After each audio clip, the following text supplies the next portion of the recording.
بسم اللہ الرحمن الرحیم۔ السلام علیکم۔ میں ہوں ڈاکٹر رفیق بھٹی، رلا والی، مظفر گڑھ سے۔ امید ہے آپ خیریت سے ہوں گے۔ میں آپ کی خدمت میں جیسا کہ پہلے بھی مختلف ٹاپکس پر محکمہ صحت کے بیماریوں کے بارے میں چھوٹے چھوٹے کلپس آسان زبان میں بنا کر پیش کرتا رہتا ہوں تاکہ عام پبلک میں بیماریوں کے متعلق آگاہی حاصل ہو اور اس کی حفاظتی تدابیر کر کے وہ بیماریوں سے بچ سکیں۔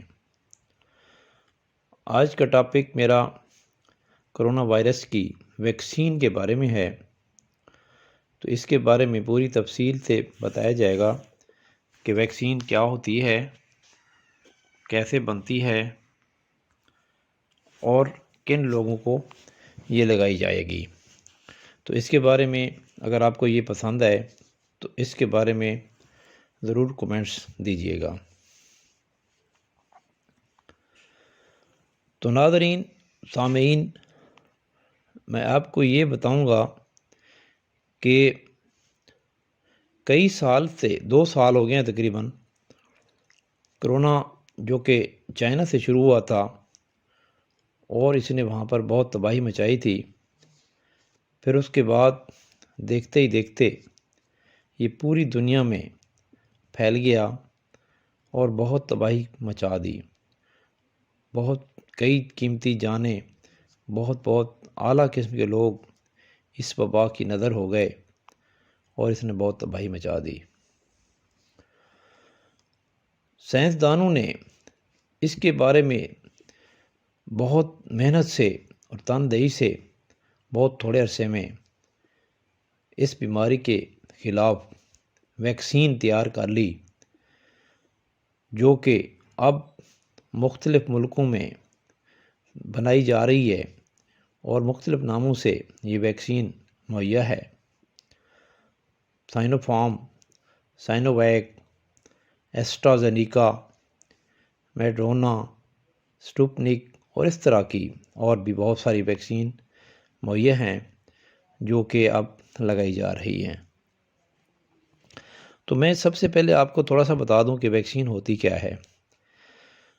تو کئی سال پہلے ہم سنتے ہیں کہ ایک بیماری چیچک کی بیماری تھی، تو اس کے خلاف ویکسین بنا کر جب لگائی گئی تو آہستہ آہستہ اس ویکسین کے اثر سے پوری دنیا سے چیچک کا خاتمہ ہو گیا۔ آج کل پولیو کے خلاف بھی ویکسین لگائی جا رہی ہے، بچوں کو پلائے جا رہے ہیں قطرے، تو وہ بھی اب خاتمے کے قریب ہے۔ تو گویا کہ ویکسین ایک اچھی چیز ہے جو ایک ضرورت ہے، تو کسی بھی بیماری سے بچنے کے لیے ویکسین مختلف استعمال ہوتی رہی ہیں، تو ان سے گھبرانے کی ضرورت نہیں ہے۔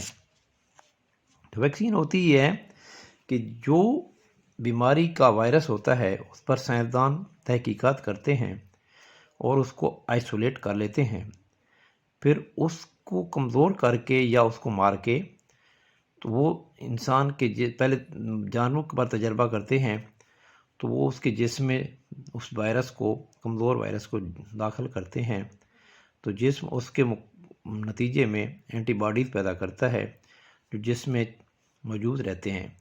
جب ایکچولی پھر وائرس کسی طرح اس کے جسم میں، انسان کے جسم میں یا جس کو ویکسین لگائی جاتی ہے آتا ہے، تو وہ اینٹی باڈیز جو ہوتے ہیں اس جراثیم کو فوراً مار دیتے ہیں اور اس طرح بیماری نہیں ہوتی۔ تو اس طرح آپ کو اب سمجھ آ گیا ہوگا کہ ویکسین کیا ہے، کیوں ضروری ہے۔ تو اس لیے اب جب کہ ویکسین نہیں تھی، بیماری بڑھ رہی تھی اور لوگ پریشان تھے، اب جب کہ ویکسین آ گئی ہے تو اب بھی اکثر لوگ پریشان ہیں کہ کیا ویکسین لگائی جائے نہ لگائی جائے، اس سے نقصان تو نہیں ہوگا۔ تو اس کا جواب یہ ہے کہ ویکسین لگانی چاہیے، اس کا کوئی نقصان نہیں ہے بلکہ فائدہ ہی فائدہ ہے۔ تو یہ ویکسین، ہر ویکسین جتنے بھی ہیں تقریباً میکسیمم سب کی 2 ڈوزز ہوتی ہیں۔ 2 خوراکیں لگائی جاتی ہیں، دوسری خوراک کے درمیان کا وقت تقریباً 28 دن کا ہوتا ہے۔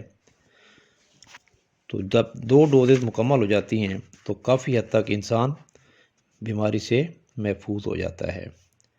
تو اس میں ایک شرط یہ ہے، احتیاط کرنی ہوتی ہے کہ مختلف ویکسینیں جو اویلیبل ہیں، تو جو ڈوز پہلے لگائی جائے تو اس کی دوسری ڈوز بھی وہی لگنی چاہیے، تو پھر اس کا اثر سب سے زیادہ اور بہتر ہوگا۔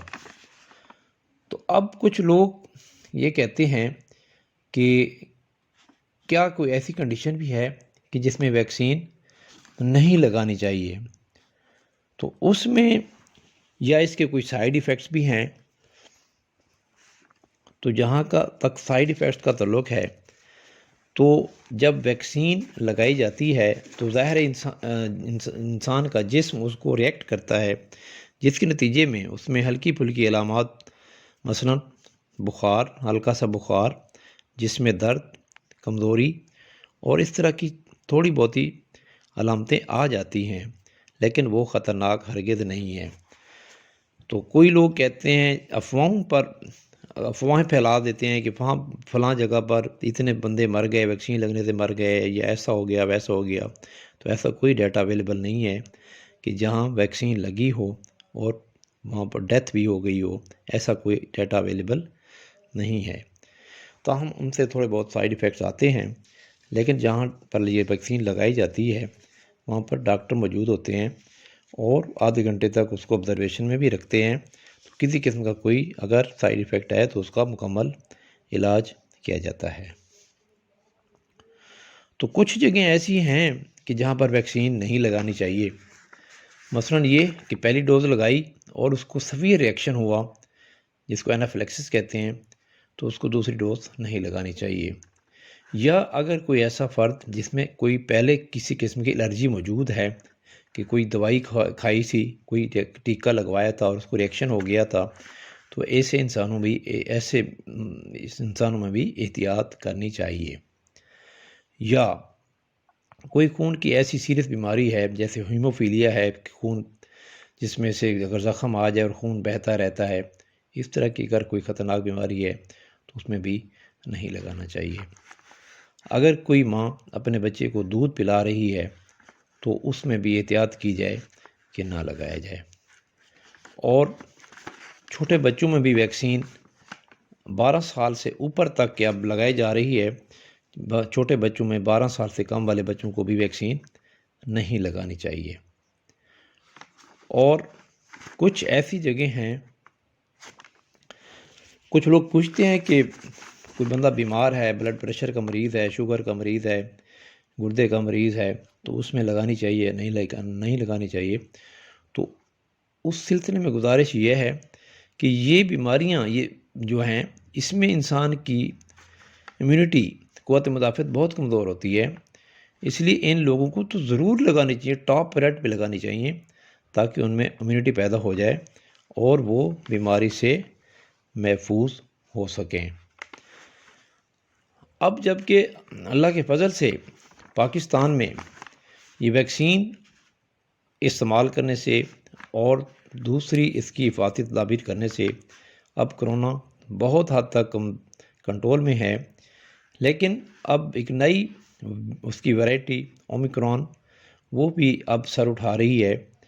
تو اس سلسلے میں گزارش یہ ہے کہ اب اس کے لیے ایک بوسٹر ڈوز لگائی جا رہی ہے، تو جو لوگ دوسری ڈوز لگوا چکے ہیں اور اس کو 5 یا 6 مہینے گزر چکے ہیں، تو ایک اور ڈوز لگائی جا رہی ہے تاکہ اس کی امیونٹی مزید مضبوط ہو جائے، تاکہ وہ اس بیماری سے محفوظ ہو جائے۔ تو امید ہے آپ اس ساری چیز کو سمجھ گئے ہوں گے، تو اس پر عمل کریں۔ اس کو اگر آپ کو سمجھ آ گئی ہے اور اچھا لگا ہے تو اس کو شیئر بھی کریں اور اس کو سبسکرائب بھی کر دیں۔ اللہ تعالیٰ آپ کا حامی ناصر ہو۔ شکریہ۔